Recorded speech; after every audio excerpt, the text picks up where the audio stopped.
બોલો કૃષ્ણ કનૈયા લાલ કી જય। તો રોજે આપણે કીર્તન ગાઈશી, તો આજે શંકર પાર્વતીની વાર્તા કહીશી। તો સૌ પ્રેમથી સાંભળજો, લાઈક કરજો, શેર કરજો અને સબસ્ક્રાઇબ જરૂર કરજો। તો સૌ પ્રેમથી સાંભળો કે મહાદેવ ને પાર્વતી કૈલાસ પર્વત ઉપર બેઠા હતા। તો ભોળાનાથ કહે છે કે પાર્વતી, મારે કે મૃત્યુલોકમાં જવું છે ને મૃત્યુલોકને માણસોને જોવા જવા છે, કોણ દુઃખી છે કોણ સુખી છે, તો મારે મૃત્યુલોકમાં જવાનું છે, તમે અહીં રહેજો ને હું મૃત્યુલોકમાં જાઉં છું। તો પાર્વતી કે ભોળાનાથ, મારે આવવું છે મૃત્યુલોકમાં, એમ કે મારે મૃત્યુલોકના માનવીને જોવા છે। ભોળાનાથ કે નહીં પાર્વતી, તમારે ન અવાય, એમ કે તમે અસ્ત્રી છો, એમ કે કાંઈ પણ ભૂલ થઈ જાય મૃત્યુલોકમાં તો માનવી કોઈ સુખી હોય કોઈ દુઃખી હોય, હવના કર્મ પ્રમાણે હવનું ગાડું હાલતું હોય, તો હવ તો કર્મના આધીન છે, તો તમારે ન્યા નો અવાય। પાર્વતી હઠ પકડ્યો કે નહીં શંકર ભગવાન, મારે તમારી હારે આવવું છે, એમ કે મૃત્યુલોક જોવા આવવું છે, હું કાંઈ પણ નહીં કહું અને મને મૃત્યુલોક જોવા લઈ જવાય। શંકર ભગવાન ને પાર્વતીએ તો સાધુનું રૂપ ધારણ કર્યું છે ને મૃત્યુલોકમાં આવ્યા છે। હાલતા હાલતા આવતા હતા, બધું મૃત્યુલોક જોતા જોતા આવતા હતા કે માં ભગવતીને તરસ લાગી। તો માં પાર્વતી કહે છે કે ભોળાનાથ, હવે તો મને તરસ લાગી છે, તો પાણી પીવાય મૃત્યુલોકમાં? તો કે હા સતી, પાણી પીવાય, એમ કે કોઈ પણ એવો સ્થાન આવે, વાડી આવે કે કોઈ પરબ આવે એટલે આપણે ત્યાં વિશ્રામ કરીએ અને પાણી પી। ત્યાં થોડેક હાલતા હાલતા ગયા હતા, એક પટેલની વાડી આવી, તો ત્યાં સરસ મજાનો કૂવો હતો, મશીન ચાલુ હતું, પાણી જાતું હતું ધોરિયામાં। તો શંકર ભગવાન કે પાર્વતી, અહીંયા આપણે ઘડીક વિશ્રામ કરી। ઘટાદાર વડલાનું ઝાડ હતું, ખાટલા ઉપર પટેલ બેઠા હતા। આમ તો સાધુના રૂપેથી બે માં શંકર અને પાર્વતી ને શંકર બે હાલ્યા આવે છે ને પટેલને આવીને કહે છે, સીતારામ ભગત, નમો નારાયણ। પટેલ કે નમો નારાયણ, આવો આવો સાધુ મહાત્મા આવો। પટેલે તો ગોદરું પાથરી દીધું ખાટલા ઉપર, બેહાર્યા કે સા પાણી બનાવી? તો કે નહીં, સા પાણી નથી પીવા અને પાણી પીવું છે, એમ કે અમને પાણી પાવો। પટેલે તો ભોળાનાથને ભગવાન સાધુના રૂપમાં ભોળાનાથ હતા, માં પાર્વતીને પાણી પાયું, બેઠા ઘડીક સત્સંગ કર્યો અને પછી ત્યાંથી હાલતા થાય છે। આગળ ભોળાનાથ ને પાછળમાં પાર્વતી। પણ પટેલની વાડીમાં મગ વાવેલા અને મગને લટા લૂમ સીંગું આવેલી। તો માં પાર્વતીને એમ થયું કે કેવા હારા મગ છે, કેવી હારી લીલીકા સીંગું છે, લાઈને હું બે સીંગું તોડીને ખાવ, કેવી હારી છે। માં પાર્વતીએ બે સીંગું હાથમાં લઈને સોળી ફૂંક મારીને દાણા ખાઈ ગયા હતા। ભોળાનાથે પાછું વળી જોયું કે અરે પાર્વતી, આ તમે શું કર્યું? એમ કે તો કે જોવો ને, એમ કે ભોળાનાથ કેવા મસ્ત મગ છે, મગની સીંગું કેવી હારી છે, એમ કે મને તો ખાવાનું મન થઈ ગયું, તે મેં બે સીંગું સોળીને મગના દાણા ખાધા। તો ભોળાનાથ કહે છે કે સતી, આ નહીં હાલે, એમ કે તો કે કેમ? હવે તમે એના ઋણબંધી થઈ ગયા છો, તમારે એનું ઋણ ચૂકવવું પડશે। તો માં પાર્વતી કહે તો હવે હું કરશું? એમ કે તો ભોળાનાથ કહે છે કે તમારે એની ઘરે દીકરી થઈને જવાનું છે ને તમારું જ્યાં સુધી ઋણ ન ચૂકવાય ત્યાં સુધી ત્યાં રહેવાનું છે। તો માં પાર્વતી તો કે હવે એનું શું કરવું? પછી ભોળાનાથ કહે છે કે તમે 16 વર્ષના થઈ જાવ, છોકરી કોઈ સામાન્ય ઘરના છોકરી હોય એવા થઈ જાવ અને હું કૈલાસમાં જાઉં છું, જ્યારે તમારું ઋણ પૂરું થઈ જાય ત્યારે હું તમને પાછો લેવા આવીશ, મને પ્રાર્થના કરજો। પાર્વતી માતા કે કાંઈ વાંધો નહીં, જાઓ।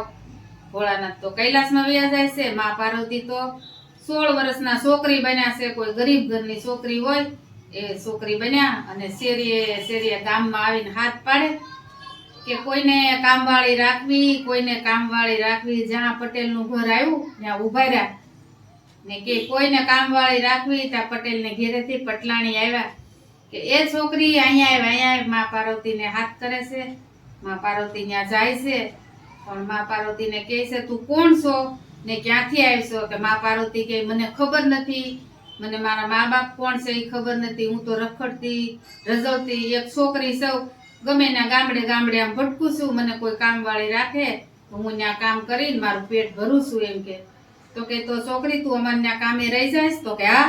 તો કે મારે શું કામ કરવાનું? તો કે તારે અમારે ભેંસું ગાયું રોજ સારી આવવાની, એને બાંધી દેવાની, એને સાણવા સીંદા કરવાનું, આ તારું કામ, તો અમે તને 3 ટાઈમ ખાવા આપશું। માં પાર્વતી તો કે કાંઈ વાંધો નહીં, હું એવું તમારું કામ કરીશ, પણ મને તમે રાખો કામે। એનું નામ, ઈ કે તારું નામ શું છે? તો સતી માતા તો હાસુ નામ તો બતાવી ન કે. પછી કે મારું નામ ગોદાવરી છે. માએ એનું નામ ગોદાવરી પાડ્યું ને પટેલની ઘેરે રહેશે. પણ જેની ઘેરે ભગવતીના પગલા થાય ત્યાં તો કાંઈક કમી હોય જ નહીં. પટેલને તો બહુ જ સારું થવા માંડ્યું. છોકરી આવી પછી ને એને મોસમ આવી વરસાદની, અનગળનું પટેલના ખેતરમાં તો પાક્યું ને બહુ જ અનાજ કોણ કે કાંઈ તાણ જ ન રહી. પટેલને તો એટલી નીપજ આવી. તો પટેલ મનમાં વિચાર કરે કે જેદુની આ છોકરી આપણી ઘરે આવી છે ને તેદુનું આપણે બહુ સારું છે. એટલે આ છોકરીને હવે આપણે ગાયું ભેંસું સારવા નથી જવા દેવી ને આનું કોઈ છે તો નહીં, તો આપણે આને દીકરી કરીને રાખવાની છે. એ આજથી આપણી દીકરી. પછી ગોદાવરીને હાથ કરે છે, ગોદાવરી બેટા અહીંયા હાલ. તો કે હું? ઈ કે આજથી તારે ગાયું ભેંસું સારવા જવાના નથી, સાણ વાસિંદા કરવાના નથી. જો આપણે અહીંયા ઈંડોળો છે, તારે ખાઈ પી ને મજા કરવાની છે. પટેલને 4 દીકરા હતા, 4 વહુ હતી.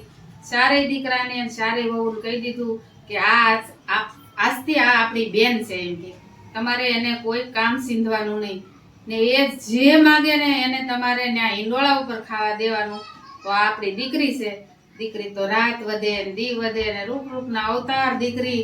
બધા જોવે કે હાય પટેલને તો દીકરી મળી, પણ કેવી દીકરી રૂપાળી છે ને ઈ દીકરી આવ્યા પછી તો કેવું સારું છે. તો પટેલને દીકરીના માગા આવવા મળ્યા. મા પાર્વતી મનમાં વિચાર કરે કે અરે રે હવે શું થાય એમ કે.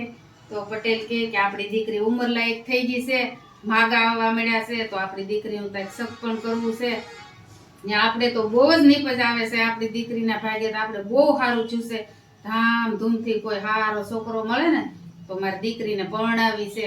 પણ પટેલ કહે છે, પટેલના છોકરા કે બાપા તમે એમ કે છે ને પેલા જાત્રા કરી આવો. એમ કે તમે જાત્રા કરીને આવો ને પછી આપણે બેનના લગ્ન કરશું. એ કે સારું. પટેલ ને પટલાણી તો જાત્રા કરવા જાય છે. 6 મહિનાની જાત્રા હતી ને માતાને અહીંયા એનું ઋણ ચૂકવવામાં 6 મહિના જ બાકી હતા. પટેલને જાત્રા કરવા ગયા છે ને અહીંયા તો ભાઈ ને ભાભી ને ગોદાવરીને તો એટલા હાસવે એની નો પૂછો વાત.